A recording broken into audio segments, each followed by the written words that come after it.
வாழ்க வையகம் வாழ்க வையகம் வாழ்க வளமுடன். குரு வாழ்க, குருவே துணை. நாம் இப்போ எதை பற்றி பேச போகிறோம்னா, நடமாடும் தெய்வங்களாகிய நம்மளை பெற்றவங்களை பற்றி தான் நாம் இப்போ பேச போகிறோம். என்ன நடமாடும் தெய்வங்கள்னு சொல்கிறீங்களா? ஆமாங்க, நமக்கு உயிர் கொடுத்தது அவங்க தானே. அவங்கள நடமாடும் தெய்வம்னு சொல்கிறதுல தப்பில்லை இல்லைங்களா? அதனால தான் நான் அப்படி சொன்னேன். அதுவும் இல்லாமல் எல்லாமே மாதா பிதா குரு தெய்வம் அப்படி தானே சொல்கிறாங்க. அதனால் நம்ம பெற்றவங்க தான் நமக்கு முதல் தெய்வம் இல்லைங்களா? அவங்களோட சந்தோஷத்தை பற்றி நாம் கொஞ்சம் சிந்திச்சு பார்க்கலாமா? அதாவது ஒரு 30-40 வருஷத்துக்கு முன்னாடி இருக்கிற அம்மா அப்பாக்களோட என்ன ப்ராப்ளம் அவங்களுக்குன்னு தான் நான் இப்போ சொல்ல போகிறேன். அவங்க இன்றைக்கும் எல்லாருக்கும் இருக்காங்க, வீட்டில் இருக்காங்க. ஆனால் அவங்க சந்தோஷமாக இருக்கிறாங்களான்னு தெரியல. ஏன்னா ஆண்களுக்கு 60 வயசு ஆனாக்கா ரிட்டையர்மெண்ட்டுன்னு ஒன்று இருக்குது. ஆனால் அதுவே பெண்களுக்கு கிடையாது. இன்னும் நிறைய அம்மாவுங்க 70 வயசு 80 வயசு ஆனவங்களும் இன்னும் அடுப்படியை கட்டிட்டு தான் வேலை செஞ்சுக்கிட்டு தான் இருக்காங்க. அவங்களுக்கு ஒரு ஓய்வே கிடையாது. ஆண்களுக்கு மட்டும் ரெஸ்ட் வேணும் அப்படின்னு சொல்லி வீட்டுக்கு அனுப்பிச்சி வேலை செய்யாமல் ரெஸ்ட் எடுக்கிறாங்க. ஆனால் பெண்கள் அந்த மாதிரி இல்லைல்ல. அவங்களுக்கு எப்போ தான் நம்ம ரெஸ்ட்டு கொடுக்குறது சொல்லுங்கள்? அவங்க கல்யாணம் பண்ணிட்டு வரும்போது அந்த காலத்தில் ரொம்ப சின்ன வயசுலேயே கல்யாணம் பண்ணிவிடுவாங்க. ஒரு 18-19 வயசுக்கு எல்லாமே கல்யாணம் பண்ணிவிடுவாங்க. நான் சொல்கிறதே ஜாஸ்தி தான். இன்னும் 15-16 கல்யாணம் பண்ணுறவங்களும் நிறைய பேர் இருக்காங்க. அவங்க கல்யாணம் பண்ணின்னு வர்றது ஒரு பெரிய கூட்டு குடும்பமாக இருந்துச்சுன்னு வச்சுங்க, இன்னும் ரொம்ப கஷ்டம். அவங்களுக்கு ஒரு பெரிய குடும்பத்தில் எல்லா வேலையும் அவங்க தலைமையில் தான் இருக்கும். வீட்டில் கொழுந்தனார் கல்யாணம் பண்ணணும், நாத்தனார் கல்யாணம் பண்ணணும், ஒரு பண்டிகை வந்ததுன்னா எல்லா வேலையும் இழுத்து போட்டுக்கிட்டு செய்யணும். இந்தமாரி நிறைய வேலைங்க இருக்கும். ஓடிக்கிட்டே இருப்பாங்க. ஓடி ஓடி அவங்க காலத்தில் அவங்க அனுபவிக்க வேண்டிய சந்தோஷம் எதையுமே அவங்க அனுபவிக்க மாட்டாங்க. அவங்களுக்கு செய்யணும், இவங்களுக்கு செய்யணும்னு மற்றவங்களுக்கு செய்கிற கடமையே தான் அவங்க நினச்சிருப்பாங்க.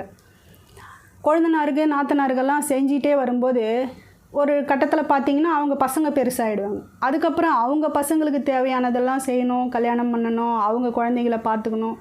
இப்படியே தான் ஓடிட்டுருக்காங்க. அவங்களுக்கு ஓய்வுங்கிறதே கொஞ்சம் கூட இல்லை. இதுக்கும் பார்த்திங்கன்னா அந்த காலத்தில் இப்போ இருக்கிற மாதிரி எந்த வசதியும் கிடையாது. ஒரு கேஸ் அடுப்பு கிடையாது, கிரைண்டர் கிடையாது, மிக்சி கிடையாது, வாஷிங் மிஷின் கிடையாது. எல்லா துணியும் கட்டிக்கிட்டு நிறைய கிராமங்களில் நான் பார்த்துருக்குறேன்.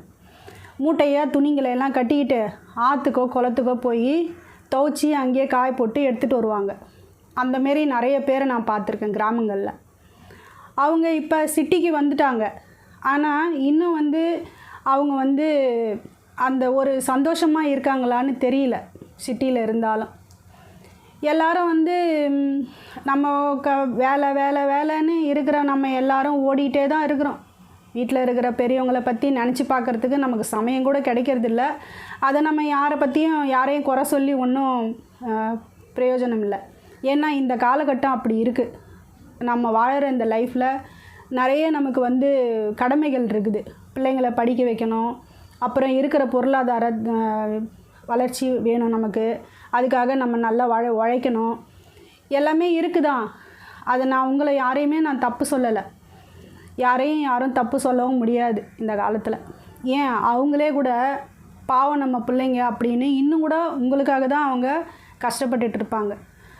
நான் என்ன சொல்கிறேன்னா, அந்த மாதிரி வயசான காலத்துலேயும் அவங்க சந்தோஷமாக நிம்மதியாக இருக்கிறதுக்கு நிறைய வழிகள் இருக்குது. இப்போ இளமை காலம் மட்டும் சந்தோஷமும் கிடையாது, முதுமை காலமும் ஒரு சந்தோஷந்தான். அவங்க எல்லாருக்கும் செஞ்சு செஞ்சு செஞ்சு அவங்க உடம்பும் தேஞ்சு போயிருக்கும். இன்னும் அவங்க காலையில் ஏஞ்சி வீட்டு வேலை செய்யணும், முட்டி வலி வரும், கை கால் வலி வரும், எல்லாம் வரும் அவங்களுக்கு. இருந்தாலும் நம்ம வேறு வழி இல்லையே, என்ன பண்ணுறதுன்னு எல்லா வேலையும் அவங்க கஷ்டப்பட்டு செஞ்சுட்டு தான் இருக்காங்க நிறைய வீடுங்களில். எனக்கு தெரிஞ்சு அவங்களுக்கு ஒரு ஓய்வு வேணும்னு சொல்லிட்டு பெற்ற பிள்ளைங்க நம்ம தான் யோசிக்கணும். சரிங்களா? இப்போ நிறைய ரிட்டையர்மெண்ட் ஹோம்னு நிறைய வந்துருச்சு. அங்கெல்லாம் வயசானவங்களுக்கு ஏற்ற மாதிரி சாப்பாடு, தங்குற வசதி, கோவில், அப்புறம் வாக்கிங் போகிறதுக்கான இடம் எல்லாமே இருக்குது. நீங்கள் யூடியூப்பில் போய் நிறைய சர்ச் பண்ணி பாருங்கள், நிறைய இடம் இருக்குது. மிடில் கிளாஸில் இருக்கிறவங்களும் சரி, வசதியான வீட்டில் இருக்கிறவங்களும் சரி, எனக்கு தெரிஞ்சு இன்னும் நிறைய பேர் தனிமையில் தான் இருக்கிறாங்கன்னு நினைக்கிறேன். ஏன்னா நம்மளால் அவங்க கூட உட்காந்து சந்தோஷமாக பேசுகிறதுக்கோ விளையாடுறதுக்கோ எதுக்குமே நேரம் இல்லை. ஏன் பேர பிள்ளைங்களுக்கு கூட நேரம் கிடையாது.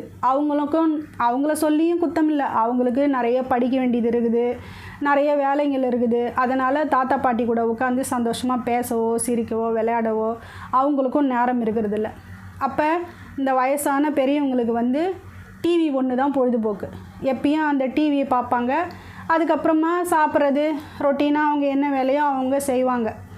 அது மாதிரி இருக்காங்க. அதில் நிறைய பேருக்கு இன்னும் அவங்களே காலையில் ஏஞ்சி டிஃபன் செய்கிறது, சாப்பாடு செய்கிறது, துணிகளை காய வைக்கிறது, வீட்டில் வாஷிங் மிஷின் இருந்தாலும் சரி அதையும் கொண்டு போய் காய வைக்கணும், எடுத்துகிட்டு வரணும், எல்லா வேலையும் செய்யணும் இல்லையா? ஒரு 70-80 வயசு ஆனவங்களுக்கு கடைசி காலம் எப்படா வரும், நான் எம்மையை எப்போ கூப்பிடுவான், நம்ம போயிடலாம் அப்படின்னு கஷ்டப்பட்டுக்குன்னு வாழக்கூடாது. இளமையில் எப்படி சந்தோஷமாக இருந்தோமோ போகிற வரைக்கும் அவங்களும் முதுமையிலையும் சந்தோஷமாக இருக்கணும்னு நான் நினைக்கிறேன்.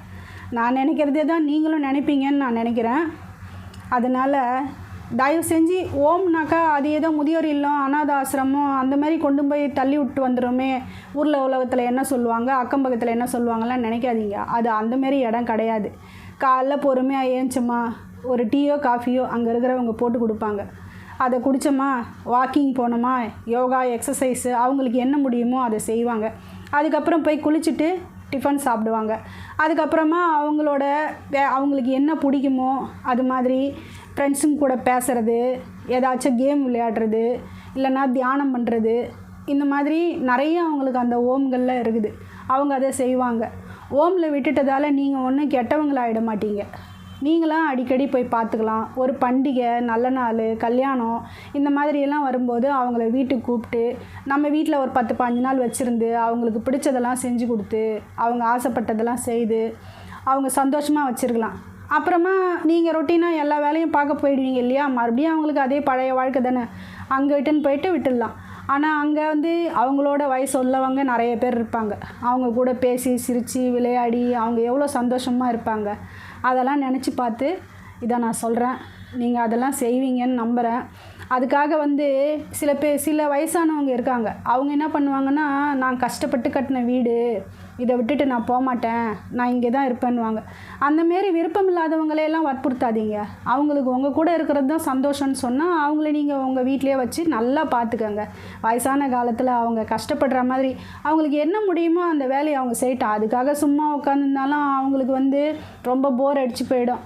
அவங்க என்ன முடியுதோ அந்த வேலையும் அவங்க செய்யட்டும். நல்லா பார்த்துக்கங்க. நம்ம பெற்றவங்கள நம்ம நல்லா பார்த்துக்கிட்டோம்னு சொன்னால் அந்த தெய்வமே நமக்கு எல்லா வித செல்வங்களையும் கொடுக்கும். ஏன்னா நமக்கு முதல் தெய்வம் பெற்றவங்க தான். அவங்கள நல்லபடியாக பார்த்துக்கிட்டோம்னாலே கடவுள் நம்மளை தேடி வருவார். நம்ம கோயிலை தேடி போகணுன்னு அவசியம் கிடையாது. இதை நான் ஏதாவது தப்பாக சொல்லியிருந்தாக்கா யாரும் தப்பாக எடுத்துக்காதீங்க.